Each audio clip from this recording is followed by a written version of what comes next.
untuk bisa menghijrahkan status dengan melobi langit. Dengan doa. Kan katanya doa itu bisa mengubah takdir, benar? Benar nggak tuh? Allah yang mengubah takdir dengan doa. Jadi bukan doa mengubah takdir, tapi Allah mengubah takdir dengan doa. Dan takdir itu bisa dirubah-rubah. Suka-suka Allah dong. Orang Allah yang nulis takdir, yamhullahu ma yasha'u wa yuthbit, kata Allah. Allah bisa menghapus apa yang Dia tulis dan bisa menetapkan. Jadi nggak usah pesimis, nggak usah putus asa dulu. Wah, kayaknya memang takdirnya nggak bisa. Orang yang jahat kayak saya, yang pernah punya masa lalu yang kelam, nikah dengan akhwat yang hafizoh dari pesantren apa gitu. Kan kayaknya takdirnya nggak. Wal hafizin, wal hafizat, gimana sih? Wal hafizin, gimana sih ayatnya? Saya jadi lupa. Orang yang soleh, orang yang menjaga diri dengan orang yang menjaga diri, orang yang soleh dengan orang yang soleh. At-tayyibin lit-tayyibat, maaf. At-tayyibin lit-tayyibat. Orang yang baik ketemu orang yang baik. Tapi kan saya mah orangnya udah keburu nggak baik duluan. Sekarang lagi belajar jadi orang baik tapi belum baik-baik amat. Sedangkan dia mah udah terpelihara dari dulu. Kayaknya kita mah nggak sekufu, nggak selevel, beda dunia. Yang satu dunia putih, satu dunia hitam. Ini gimana nih nggak ketemu nih? Takdirnya mungkin kita emang nggak layak untuk dia. Tetapi dengan doa Allah Subhanahu Wa Taala berkuasa untuk mengganti takdir. Makanya malam ini kita akan belajar tentang bagaimana menggunakan jalur langit untuk bisa mendapatkan hajat kita. Baik menikah, dapat kerjaan, punya anak, dan keajaiban-keajaiban lain yang bisa kita dapatkan kalau kita tahu cara menggunakan jalur langit. Sebelum kita masuk materi itu, yuk kita tilawah bareng-bareng ayat yang standar lah tentang doa. Udah pada tahu kan? Silakan dibuka. Ayat apa? Surat Al-Baqarah ayat 186. Itu standar banget kalau bab doa. Surat Al-Baqarah ayat 186.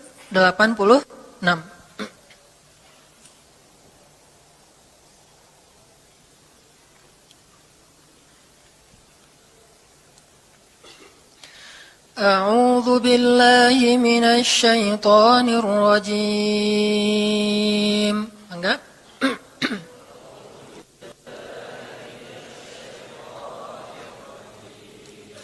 Bismillahirrahmanirrahim.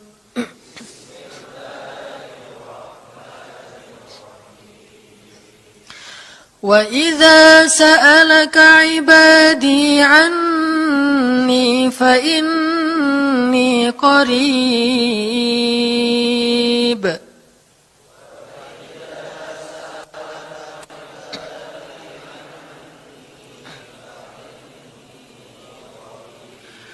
Ujibu da'watad da'i idza da'an.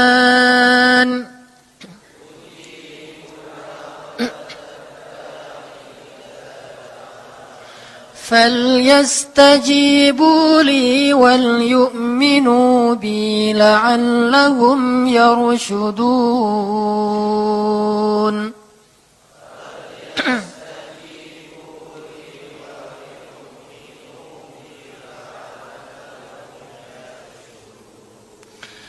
Dan apabila hamba-hambaku bertanya kepadamu tentang aku, maka jawablah bahwasanya aku dekat. Aku mengabulkan permohonan orang-orang yang berdoa kepadaku apabila dia memohon kepadaku. Maka hendaklah mereka memenuhi segala seruanku dan hendaklah mereka beriman kepadaku agar mereka selalu berada dalam kebenaran. Shadaqallahul azim.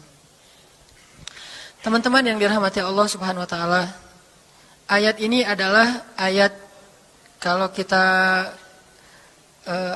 kasih judul ayat ini tuh janji Allah kepada orang yang berdoa. Janji Allah kepada orang yang berdoa. Makanya doa itu benar-benar senjata orang mukmin, melebihi senjata apapun yang dimiliki oleh seseorang. Paling dahsyat itu kalau punya doa. Jadi kalau orang yakin kepada Allah, maka dan keyakinan dia kepada Allah lebih besar daripada keyakinan dia kepada apapun, maka selama dia masih bisa berdoa kepada Allah, dia tenang. Ada masalah dikit, oh ilahi. Ada masalah dikit, ilahi. Ada masalah dikit, Rabbi. Terus saja. Ada masalah sepele apapun, minta ke Allah. Ada masalah apapun, minta ke Allah. Dan kata Nabi, janganlah kalian menjadi lemah dalam berdoa. Karena sesungguhnya tidak akan binasa seseorang selama dia masih berdoa kepada Allah. Itu hadis Nabi dari Aisyah. Janganlah kalian menjadi lemah dalam berdoa. Artinya jadi pundung, jadi putus asa dalam berdoa. Karena tidak akan binasa seseorang selama dia masih berdoa kepada Allah Subhanahu wa ta'ala. Jadi kalau kita masih terus mengharap dan meminta kepada Allah, kita nggak akan binasa. Kita nggak akan kalah. Kita nggak akan rugi. Dan kata para ulama, segala sesuatu di dunia ini akan pergi dan tidak kembali. Ini clue penting nih, bisa dicatat. Segala sesuatu di dunia ini akan pergi dan tidak akan kembali kecuali doa. Dia pergi dan dia pasti akan kembali.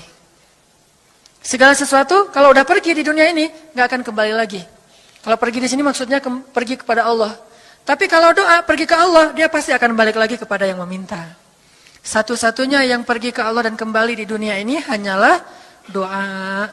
Makanya ayat ini kalau kita kasih judul adalah janji Allah kepada hambanya yang berdoa. Allah berjanji, apa kata Allah? Inni qaribun. Aku itu dekat. Maksudnya nggak mungkin aku nggak dengar doa kalian. Begitu kita berdoa, kita pikir, Allah dengar enggak ya?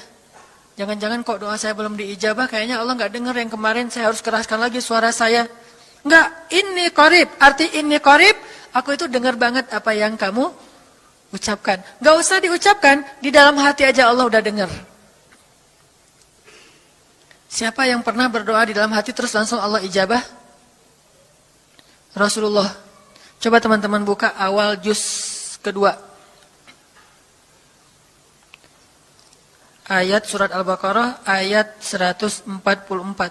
Itu gara-gara Nabi ada harapan di dalam hati tapi nggak berani ngomong gitu ke Allah. Cuma dipendam di dalam hati doang.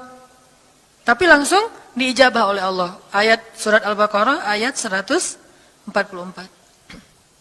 Allah berfirman, "Qad nara taqalluba wajhika fis samaa."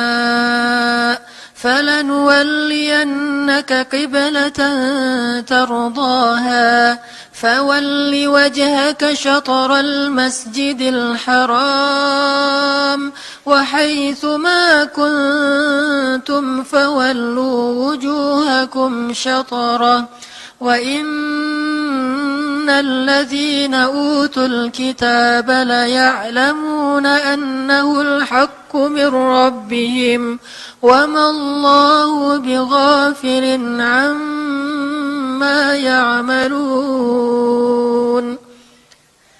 Jadi ceritanya, orang Yahudi suka menghina kaum muslimin gara-gara orang Islam kalau sholat waktu itu masih menghadap ke Al-Aqsa, Palestina. Jadi kata orang Yahudi itu, lihat orang Islam mah fake. Suka niru. Kita sholat menghadap Al-Aqsa, mereka sholat menghadap Al-Aqsa. Berarti agama mereka itu adalah agama yang meniru agama kita. Nggak original.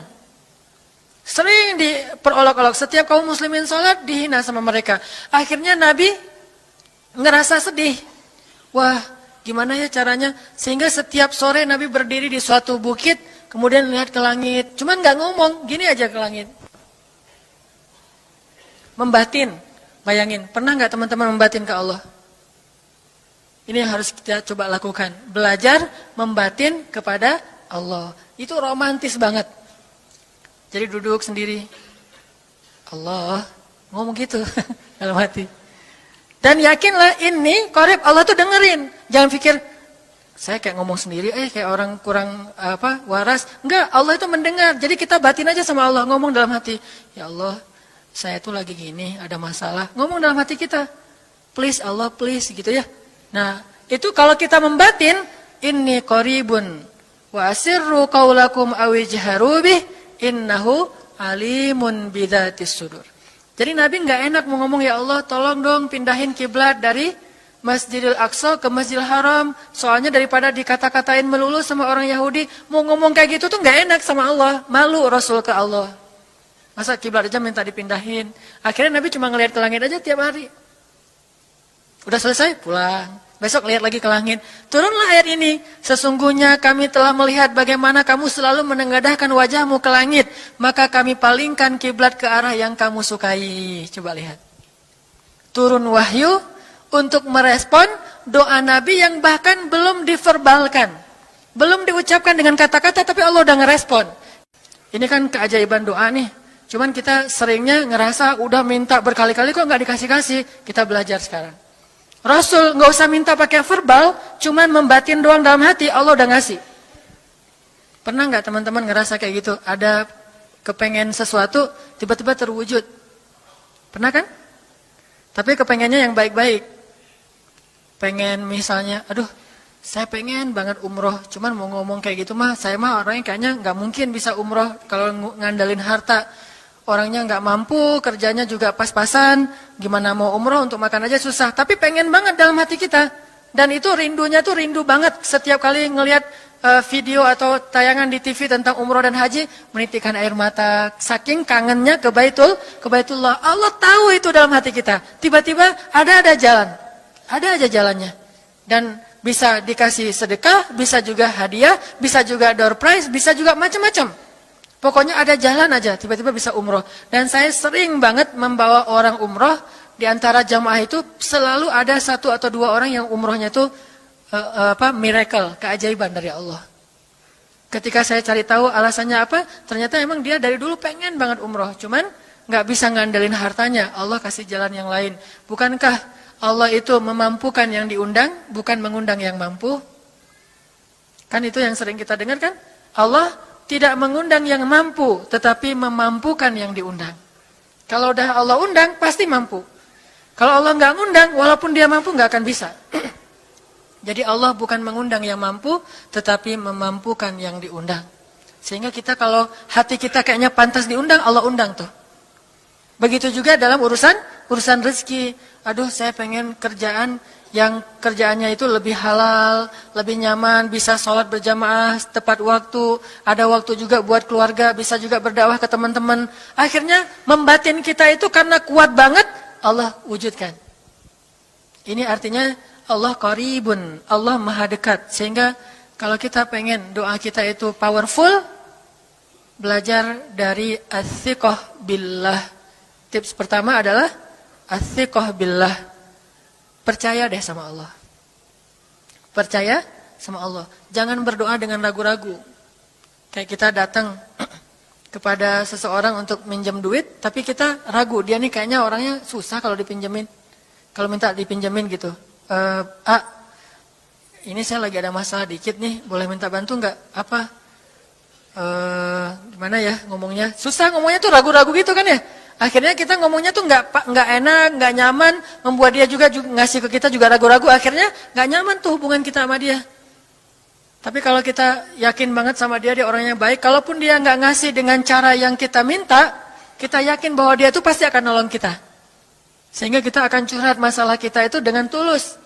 Bahwa kita punya masalah kayak gini-gini, bukannya kita mau minta-minta, cuman sifat dari manusia itu saling tolong-menolong, kita beritahu masalah kita. Dan kita yakin dia pasti akan nolong kita. Kalau nggak bisa ngasih duit, dia akan minta tolong kepada orang lain yang mungkin bisa membantu kita. Dia akan ngasih link. Dia akan memediasikan kita. Oh, aduh maaf ya saya juga lagi, sekarang lagi butuh uang, ini lagi nabung-nabung juga. Sama, kita mah lagi sama-sama pengen hijrah status. Cuman, nih saya kenal ada temen nih yang dia alhamdulillah orangnya tuh suka banget bantu orang lain. Mungkin saya bisa merekomendasikan, saya bisa bantu kamu, ayo kita jalan bareng ngomong sama temennya. Pokoknya kita yakin dia bisa nolong. Nah kalau kita yakin, percaya sama Allah, Allah itu gak butuh perantara. Allah bisa nolong kita dengan cara apapun. Walaupun takdirnya udah ditulis, kamu tuh gak akan punya istri sampai meninggal dunia. Ya Allah masa gitu sih, gak akan punya istri. Ya Allah, tapi gimana masa saya mau hidup sendiri terus, kamu gak akan punya istri kata malaikat teh. Ini orang doanya katakan malaikat dengerin doa kita ya. Kalau di hati malaikat nggak tahu, tapi kalau di lisan kita doa, ya Allah beri saya seorang suami yang benar-benar bisa mendidik agama saya. Kata malaikat, Neng ganti doa yang lain aja tuh Neng. Itu mah takdirnya udah ditulis, Neng gak akan punya suami, kata malaikat. Kita mah walaupun malaikat ngomong gitu, biarin aja. Ya Allah, Engkau Maha Rahman, Maha Wadud, Engkau bisa mengubah takdir. Kata malaikat, ya juga sih, cuman takdirnya udah ditulis, Neng. Ya Allah, terus aja tiba-tiba tok, Assalamualaikum, Waalaikumsalam. Ayahnya nemuin, ternyata pas kita nguping dari kamar, wah itulah calon pangeran kita yang datang untuk melamar kita, calon raja, calon imam. Malaikat heran-heran, wah subhanallah nih, si Enang ini gak putus asa dalam meminta. Kita juga gitu, doa aja terus. Walaupun takdirnya sudah ditulis, karena Allah bisa mengubah takdir lewat doa dan harapan. Masih ingat cerita seorang ibu di zaman Nabi Musa dulu? Yang datang kepada Nabi Musa bilang, ya Nabi Allah, ya Kalim Allah, saya gak punya anak, udah tua kayak gini, bisa gak ya? Saya minta tolong Nabi Musa doa kepada Allah supaya saya punya anak. Kata Nabi Musa, bisa aja sih, gak apa-apa ibu. Ya udah saya doain, ya Allah, ini ada ibu minta anak. Kata Allah, ya Musa bilang ke dia gak akan punya anak, itu sudah takdirnya. Kata Nabi Musa, ibu maaf, udah ada jawaban nih dari Allah. Gimana ya Nabi Musa? Allah bilang takdir ibu gak akan punya anak. Oh gitu ya, ya udah deh pulang. Sampai di rumah, ya Rahim, ya Rahim. Doa aja terus. Besok datang lagi. Karena dia pengen tahu kabar dari langit. Nabi Musa itu bisa bicara ke langit. Ya Nabi Allah, saya mau tahu nih. Kira-kira Allah sudah memperkenalkan belum ya permintaan saya? Permintaan apa? Pengen punya anak. Tapi kan kemarin udah. Kata Allah takdirnya gak akan punya anak. Ya coba aja dulu sekali lagi. Siapa tahu sudah mau. Sekarang Allah memperkenankan. Wah ini benar-benar dia husnuzan sama Allah. Siqah, percaya sama Allah. Gak percaya kepada yang lain, percaya sama Allah aja. Nabi Musa karena udah terus aja direngekin minta gitu, Nabi Musa bilang, ya Allah, ini ada ibu yang kemarin, gimana dong ya Allah? Kata Nabi Musa, kata Allah, ya Musa, takdirnya dia gak akan punya anak. Bilang sama dia, ibu, udah terima aja takdir ibu gak akan punya anak. Oh ya, pulang lagi. Ya Rahim, terus aja sepanjang malam, sepanjang hari doa. Berhari-hari datang lagi kepada Nabi Musa. Ya Nabi Allah, udah berubah belum? Udah mau belum Allah ngasih saya anak? Kan udah kemarin takdirnya, tapi coba lagi, sekali lagi aja. Nabi Musa minta lagi ke Allah, kata Allah masih yang sama, pulang lagi. Gak datang-datang lagi ke Nabi Musa. Setelah beberapa bulan, datang-datang bawa bayi. Assalamualaikum, udah semangat sekarang, beda gitu ya. Kalau dulu Assalamualaikum, melas gitu ya. Sekarang Assalamualaikum, hai Nabi Musa. Kata ibu, ibu yang kemarin? Ya itu siapa? Anak saya. Anak ibu? Anak kandung maksudnya, bukan nyuri. Nggak, anak kandung saya ini Nabi Musa. Wah, Nabi Musa nggak wah sih, subhanallah kalau Nabi Musa. Kalau saya mah wah gitu ya. Kalau Nabi Musa, Masya Allah. Nabi Musa tanya ke Allah, ya Allah, itu ibu yang kemarin katanya takdir nggak akan punya anak, kok bisa punya anak? Ceritanya gimana Allah? Ceritain dong, saya kok nggak update gitu informasinya, kata Nabi Musa. Allah ngasih update, kata Allah, Musa, setiap kali aku bilang dia nggak akan punya anak, dia terus berdoa dengan menyebut Ya Rahim, Ya Rahim. Allah itu kan senang banget dipuji, dan Allah lebih berhak untuk dipuji. Kalau kita senang dipuji nggak baik, kalau Allah senang dipuji, emang punya hak untuk dipuji kan? Allah senang dipuji. Dia bilang Ya Rahim, kamu bilang gak akan punya anak, dia bilang Ya Rahim, terus saja berharap. Wahai Musa, sesungguhnya rahmatku mendahului takdir. Rahmatku mendahului takdir. Akhirnya dengan sifat Rahim, Allah mengubah takdir ibu ini. Walaupun secara ilmiah gak mungkin punya anak karena sudah menopause. Tetapi Allah yang memiliki kekuasaan atas segala sesuatu. Nah, tips pertama adalah kalau kita pengen doanya powerful, melahirkan mukjizat dan keajaiban, adalah as-siqah billah, harus percaya sama Allah. Pertama, percaya bahwa Allah Subhanahu wa taala itu maha kuasa mengubah apapun yang Dia kehendaki. Apa yang Allah ingin, masya Allah kan pasti terjadi. Wa man lam yasha lam yakun. Kalau Allah nggak pengen, nggak akan terjadi. Jangan suudzon sama Allah terus bilang, nggak enak banyak minta, amal saya sedikit, mending saya beramal aja nggak usah banyak minta. Jangan memperlakukan Allah seperti kita memperlakukan makhluk. Orang kalau kita banyak minta, dia akan kesulitan, lama-lama dia akan merasa terganggu. Tapi Allah kalau nggak diminta, dia marah. Manusia kalau kita minta banyak-banyak, dia marah. Allah kalau kita nggak minta, dia malah marah. Masya Allah ya. Luar biasa. Allah tuh senang banget kalau hambanya meminta. Sehingga di antara hamba yang paling Allah cintai, di antara hamba-hambanya, hamba yang paling banyak menengadahkan wajah dan telapak tangannya.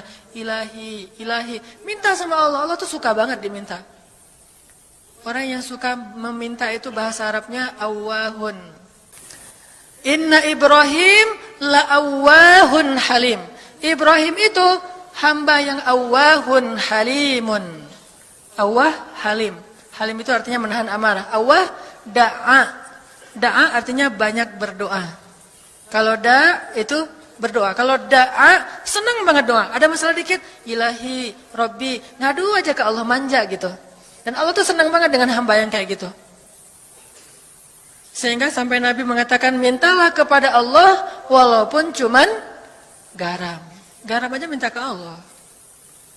Sepele banget masalah kita. Ya Allah, mudah-mudahan nanti nggak macet ya. Minta sama Allah. Kok macet ya Allah? Ya biar kita sabar. Udah tahu jam macet berangkatnya telat gitu ya. Jangan salahin Allah. Tapi minta, bilang, biasakan kita tuh komunikasi sama Allah dengan manja. Ya Allah, mudah-mudahan saya bisa jawab ujiannya. Udah belajar sih ya Allah, cuma nggak tahu kan semuanya di tanganmu. Minta ke Allah. Bismillahirrahmanirrahim. Makan ya Allah, ini rezeki darimu. Makasih ya, makan. Kalau bahasa lainnya makasih, alhamdulillah. Alhamdulillahilladzi at'amani hadza wa razaqanihi min ghairi haulin minni wala quwwah. Hafal tuh? Kalau nggak hafal, udah aja bismillah lah. Alhamdulillah gitu. Bismillah ya Allah, Masya Allah ini rezeki darimu. Udah selesai makan, udah sendawa gitu. Alhamdulillah, Allah baik banget. Ngomong sama Allah, sering-sering komunikasi sama Allah. Dan Allah itu wa huwa ma'akum aina ma kuntum. Dia bersama kalian dimanapun kalian berada. Bersama ya, bukan ada. Kalau ada itu beda. Allah di mana-mana itu beda. Tapi Allah bersama kalian itu artinya Allah melihat, Allah mendengar, Allah menyaksikan, Allah mencatat, Allah maha menilai bersama kita. Kalau ada, dia bertempat. Sehingga nanti kalau ada anak bilang, "Mah, Allah di mana?" Allah ada di mana-mana, Dek. Ntar dia malah karena cerdas, kalau gitu di WC juga ada, kan nggak boleh kan? Ini jawaban yang keliru, kurang filsafat. Allah itu bukan ada di mana-mana. Allah bersama kita dimanapun kita berada. Itu beda. Kalau bersama, ma'iyah artinya Allah melihat, menyaksikan, mendengar, menghargai, dan terus memelihara dimanapun. Sehingga nggak usah khawatir bahwa ini mah nggak di masjid, nggak apa-apa. Selama bukan di tempat yang najis, seperti di kamar mandi atau di mana yang tempat-tempat yang nggak boleh, kita itu mah nggak. Tapi yang di tempat yang umum, di pasar, di jalan, lagi di kendaraan, di dalam masjid, di luar masjid, Allah, ilahi, Rabbi. Kalau perlu lebih lebih manja lagi, pakai irama dikit. Allah, gitu. Kayak orang manggil temennya gitu. Atau kita miss call Allah dulu.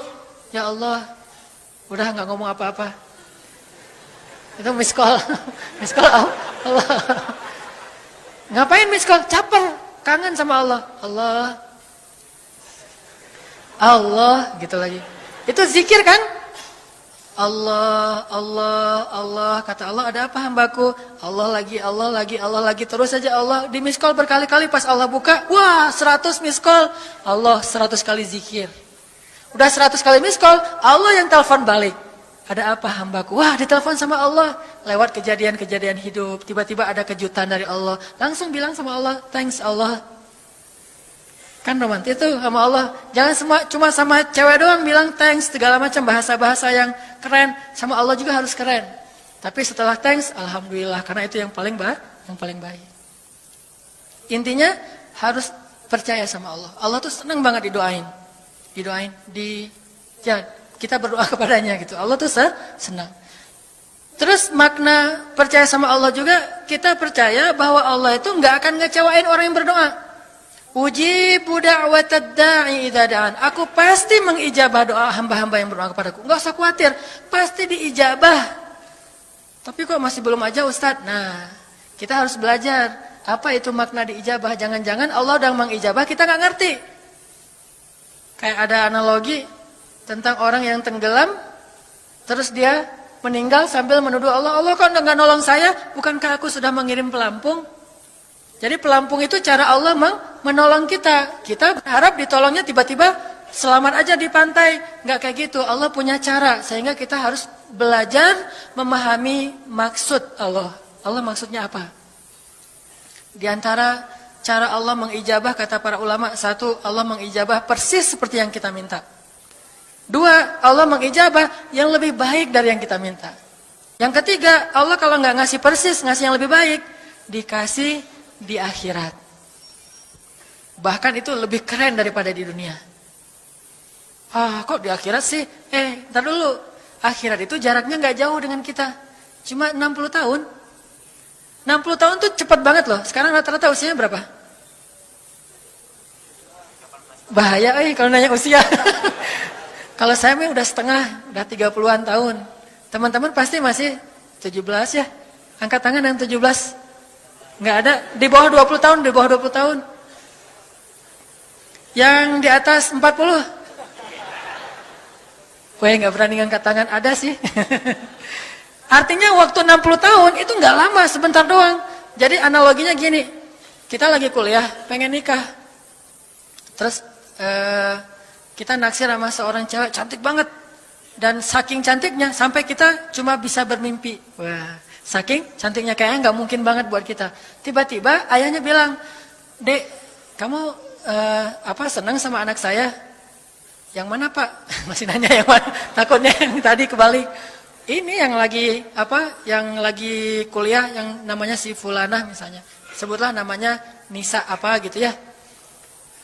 Terus dia bilang, "Boleh Bapak setuju kamu nikah sama anak saya. Tapi ditunda dulu sampai kamu lulus kuliah." Kita senang gak tuh? Sampai lulus kuliah, gak apa-apa. Masa kita bilang, "Gak mau Pak, kalau lulus kuliah mending gak usah deh. Saya mau yang sekarang." Pasti gak gitu kan? Karena kita tahu ini cantik banget, keren banget, soleha banget. Idola banyak cowok-cowok di kampus, dikasih buat kita. Syaratnya cuma satu, tunggu lulus kuliah 4 tahun lagi. Pasti kita akan sabar banget menanti itu. Gak mungkin kita bilang, "Pak, Bapak kalau nawar yang serius dong. 4 tahun mah lama tuh Pak."